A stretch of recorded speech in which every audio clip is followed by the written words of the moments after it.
Welcome back to the channel. I have been away for a little while. I've been sick, I've been working, I've been lifing, but when I can, I've been working on something incredible that I can't wait to show you. A couple months ago, or it's been, about a couple months ago, I made a video where I was analyzing Pokemon cards and the market signals that I could collect data for and come up with a prediction or an estimated price. And I was able to find out which cards fell below or above that estimated price. And a lot of those predictions ended up being pretty accurate. Now, the goal really isn't to predict the future. That's something that I needed to make really clear, and I didn't make as clear in the video then, but I'm going to now.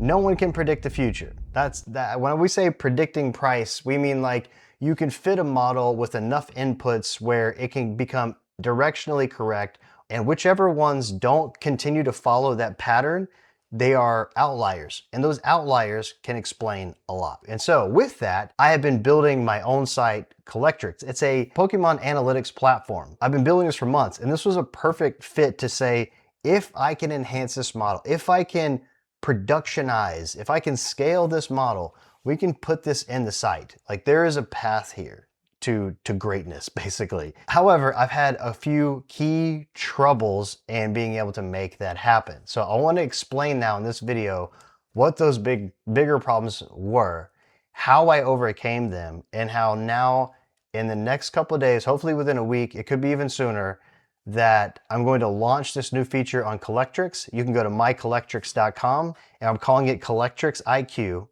Technically, this is the Collectrics IQ Price Lab. So like the pro version of the site will be Collectrics IQ.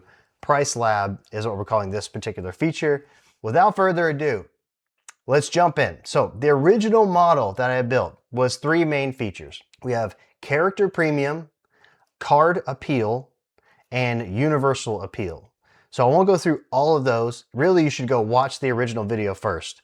But just brief overview, character premium, essentially just for every printing that occurs for that character in the TCG, we rank them accordingly and we just average that together and apply some additional math to it to normalize it. Universal appeal is basically just a score directly from Google Trends. Yeah, that's just a small signal that we use. But the primary thing that ended up doing a lot of the work in the original model was something called card appeal.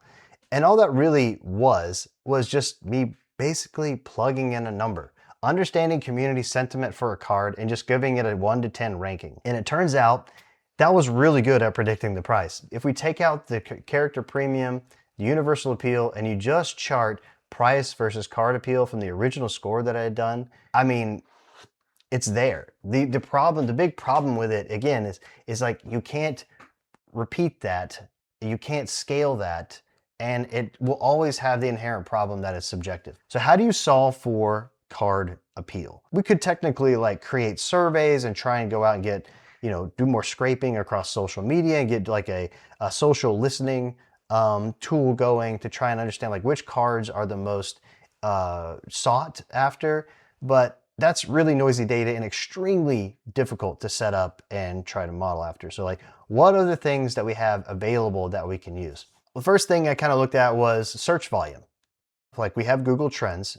We can also call the Google Ads Keyword Planner API and actually get real search volume numbers for individual queries in Google. The problem is the searches are ambiguous and the intent of the searcher wasn't always clear.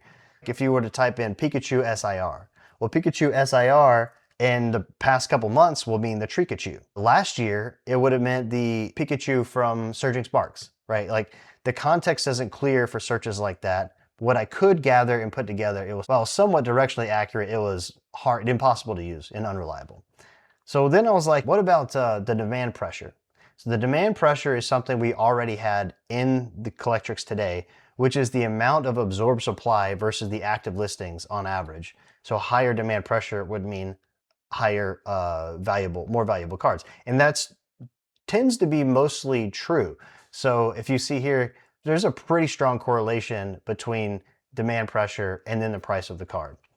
However, using that standalone in the model was nowhere near coming close to fitting the actuals or coming close to replacing the card appeal score as we once had. So the other thing I thought of, okay, well, what about, we have PSA data. A card that is more valuable, tends to be submitted to PSA more often. Lower value cards don't have an ROI.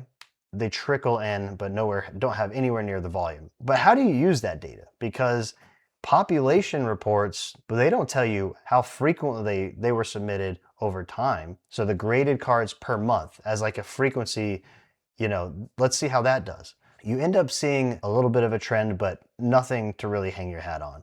So I was like, oh, okay, well, what about the pull rates? So if it's a hard to pull card, but it has a high frequency, well, then that's gonna have a higher score in terms of value potentially, right? That helped a little bit more. And that's what I'm calling grading intensity. So there was some improvement there, but when you run the model, and especially I was blending, gosh, you should see the number of different tests I was having, trying to blend demand pressure, trying to blend grading intensity and various scores. But I came back to this grading intensity because it had the most improvement over the more that I messed with it. The big aha I had, our hobby has exploded in the past year and year and a half now.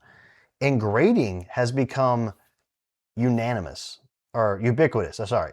Grading has become ubiquitous. One of those U words, ubiquitous. So what used to be kind of like a pro level cheat is grading. And now it's like every average collector grades. So grading went through the roof.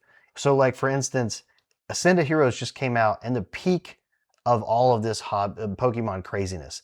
And in the peak of when people are become so accustomed to grading and know how to grade, become like pros on how to grade and what to look for. So the submissions have gone through the roof. So much so that as of a couple of days ago, PSA has actually announced that they're not accepting any more submissions. More news to come there and how it's going to affect our model, which we have workarounds, which we can talk about. So the way that you fit the model to that, you look at Google Trends, you type in Pokemon cards as a search term, and once you are able to identify the ebbs and flows of the hobby and that be a key fitting signal, what you end up seeing is a much smoother overall difference compared to the original card appeal score. And once you actually finally add all those factors in, and look at that, you have such a solid, such a clear fitting model. So it did not outperform the R score with the card appeal alone, but with this included, it was very, very close. All right, so let's break it all down. Here's all of our stuff that we're adding to the model. We have pull cost. We are including the months since release. That actually helped improve our supply index when we included months since release. We have our character premium. Universal appeal, again, just scoring it a little bit weighted based on the Google Trends data we have. And then card appeal, which is now replaced by the grading intensity. There's a couple other things in here that I'm not going to go into, maybe later. So the best way to kind of visualize the final output of this model is with this chart. This is the expected or modeled price on the x-axis and the actual price on the y-axis. And what you see is a very, very clear result, that it works. That there is a very clear line with very few dramatic outliers. And again, the goal of the model is you want some outliers because those outliers tell a story. But if we're able to get the prediction very, very tight, that makes the fact that there are outliers even more impactful and meaningful. So that's the idea. So with that, let's actually look at the tool. Are you ready? Let's do this. I just hear audience, yeah, let's do it. Yeah, meanwhile, half of you are asleep. Maybe not, maybe not. All right, so let's look at some examples. If we look at our original, let's look at our chart again real quick. We've got Umbreon way out here, has the most significant difference from our fitted model. So let's see why. Let's go to Prismatic Evolutions. When you go to your card now, you'll see the market price up here, all the typical stuff that you'll see on Collectrics, but we now have this new Collectrics IQ Price Lab. And you just click this View Market Signals. You can see here, we're estimating this price around $1,056. Right now, the market price is almost $1,500. Now, again, we're not predicting that this price is going to fall. We're just simply saying that there is a 42% premium for this card in the market versus what the model would typically expect for this card, given all the factors. And now here's what's awesome about this. You click View Market Signals, and you are going to get the actual inputs that are contributing to the price that you see. And not only do you get to see what's contributing to them, you can actually adjust them for yourself. And if you disagree with one of these, or you say, you know what, I think this is a higher character premium, then you can actually adjust it. And you can see in real time what that does based on what the model is saying, how the model is reacting to changing that input. Hit reset to go back. Or you can say, you know, I agree with these, but I think that there's going to be a buyout. So what happens if the demand pressure goes up to 15%? And the demand pressure, again, is just how much people are buying the available inventory. If you say, you know what, we're going to max that out, you're going to see a 32% increase in price. It helps you understand, like, you know, the premium you pay for card prices, are they justified? Well, really, when you have a really well-fitted model, the only justification of this price is just because people love the card and, you know, are willing to pay that premium. And so that's what makes the price the price. And there's nothing wrong with that. I mean, there's nothing wrong with it in the fact that people are going to pay what they want to pay. I hate the fact that, you know, cards have gotten so incredibly expensive that it's impossible to really collect in complete sets and that sort of thing. It just, you know, it is what it is. But this difference is the premium you pay above what the typical signals would suggest. That's basically what we're saying. Oh, let's go ahead and jump to this. So as part of your Collectrics IQ premium access, you're going to have this leaderboard that explains that where it takes that difference in market value, but the reverse. So everyone, all the cards that are currently undervalued. And the reason that's important is because anything that's undervalued has a greater chance to actually see or realize that gain in value. And it's really important for collectors because how many, you know, especially now, like I was just saying, cards are so overwhelmingly expensive that everyone's on a budget. And the most painful experience as a collector is seeing a card that you're like just trying to find the money for to eventually get around to buying it. And then suddenly you're priced out because the value shot up like crazy and you won't be able to get it. So right now, Blastoise. Blastoise is at the top of the list by the raw value difference between the market price and what we expect for this card. So let's see why. Right now, this is at a 30% market discount. Well, scarcity score is continuing to go up. I mean, it's now out of print, right? Then for the 151 set, the price of packs continue to go up. This used to be a fairly cheap set to open. In fact, in terms of overall pool cost, just like last year, it was toward the bottom. But now it's really mid to going above mid-tier because of the pack cost, because it's out of print. The character premium for Blastoise is still really high. I mean, an 8.3, it's not as high as Umbreon, but Blastoise is up there for Scarlet and Violet in terms of ranking. So this one is up there, and it's adding value to this card. Now, the grading intensity, this is where this one shows up frequently. I mean, the intensity in which this is graded, the frequency in which Blastoise is graded is right up there with some of the top cards. You know, I think the grading intensity, let's look at Charizard while we're at it. So let's go back. What is the grading intensity? So it's an 8.6 for the collector appeal / grading intensity. I should probably rename that to just say grading intensity. And it's 8 here. So it's actually approaching that of even the Charizard. And when you pull a Blastoise, it gets graded. I mean, that's basically what we're saying here. Now the demand pressure is kind of low because we have a lot of listings, but those factors combined is saying that Blastoise actually is about a 31% market discount according to those things. And if you disagree, great. I mean, this is not saying anyone should go buy this card based on this at all.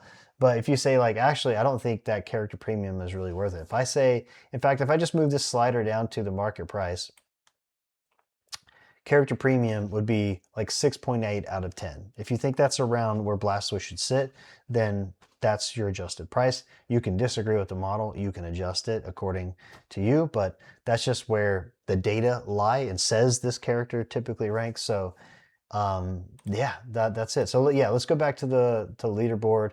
Some other ones. This one, Steven's Metagross was in here. I actually don't know enough about this Pokemon to understand why this one is so quote unquote undervalued. It's a $100 card from Ascended Heroes. So I guess, I mean, when you look at any SIR from Ascended Heroes, that's still a good chase card for a lot of people. So, but this Charizard from Paldean Fates. I mean, this one, it's a Charizard.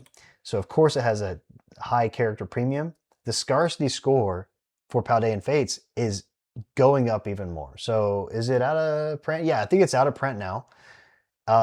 Packs have skyrocketed. It's a Charizard. It's graded frequently. So of course this one's undervalued.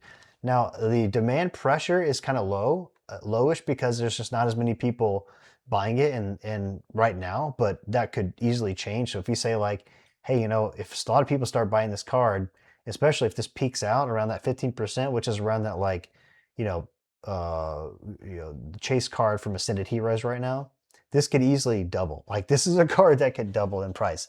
I have no doubt in my mind that this card is going to go up even more. It's actually insane that it's still only $380. I mean, I get that some people may not like the artwork as much, and it's definitely not as good as Mega Charizard from Phantasmal Flames, but really surprising. In Zoroark, I don't know why this one's up there. This one kind of surprised me too, to be honest with you. I think it's because, you know, part of the character premium model is that it's ranking cards within sets. So if Zoroark continues to get a special illustration printing and its artwork is pretty solid within that rarity tier, or it's got other terrible Pokemon below it in that rarity tier, it ends up ranking higher. So that's part of it too. So, you know, let's look at Ascended Heroes. What's below Zoroark? I mean, if you've got Feraligatr, and you've got Metagross, which is not apparently not too bad. Meganium, like there's not a lot of ton of competition below it. So therefore it ends up being one of the better ones in the set, the Zoroark. And I don't know enough about Zoroark, but I guess he's pretty well liked, but overall. But yeah, good solid character premium on this card. Collector or the grading intensity is pretty decent too. Demand pressure is actually really solid on this. So probably because it's an Ascended Heroes. And scarcity score is up because it's hard to pull from Ascended Heroes. I mentioned this the other day, Team Rocket's Moltres, surprisingly underpriced. I feel like if they had not done the stamp promo for this card, this would still be a $200, $300 card. The stamp promo is pulling this card down significantly in terms of price, and you see the demand pressure is really soft because of how much of the stamped card is out there. But all the other factors are pretty strong. So if you were to just assume, you know what, there's a premium on the non-stamped version suddenly and a buyout for this card, you can assume this card's going to grow in price. So I hope this explanation of factors, I hope you like this tool. It's going to continue to evolve and new data every day. So it's always something new to learn about how the market's changing. And that's what this model is going to do. So again, look for this feature. It's coming soon. I took a really, really long time to explain this, but I'm excited to continue doing this. This has been just fun as hell, and looking forward to your feedback. Do you hate this? Do you love it? Is it ridiculous? Am I wasting my time? I guess I'll know, you know, if you choose to buy it or if you don't choose to buy it. But this right now, I think, is the most in-depth and explanatory way, or the most in-depth way to explain our hobby and what we are up against really in terms of the market, and a tool that you can identify where you have a chance to get that card before it potentially goes up in price. So that's my goal. And I'm probably, I mean, I have Blastoise. What do I need on this list? I have Moltres that I really want to get. I need this Charizard. I need this Charizard, guys. Like, that's me. I'm going to buy this Charizard before it goes up in price. That's essentially the way I'm looking at this. Because I don't have that one. I've got the Mew, Bubble Mew, but you know, we're still saying that we're below for Gengar can still go up more. Oh, the Pikachu from the other Pikachu from Ascended Heroes. I mean, yeah, the grading intensity on this one is still pretty high. You know, it's going to have the same character premium, same scarcity score as the Trikachu, but the demand pressure is a little bit lower, and the grading intensity is still pretty high though. So let's compare that real quick. Let's just go to this Pikachu. So see, yeah, the grading intensity is way higher for this card specifically than this one, and the demand pressure is lower. But assuming, you know, people catch on to this card, demand pressure goes up, the card value is going to go up. So you can see I got the grading lag factored in slightly here for this one. Grading lag for this one here. The highest grading lag right now is for this Pikachu, because the market moved so crazy in the past 3 months versus the time, you know, when 3 months ago, when we're now counting the submissions from 3 months ago. Anyways, I won't continue to go on. You get the idea. Thanks again. Thanks for watching the channel. I'll make more videos soon, but have fun with Collectrics IQ, and I'll see you in the next video. Thanks. Bye.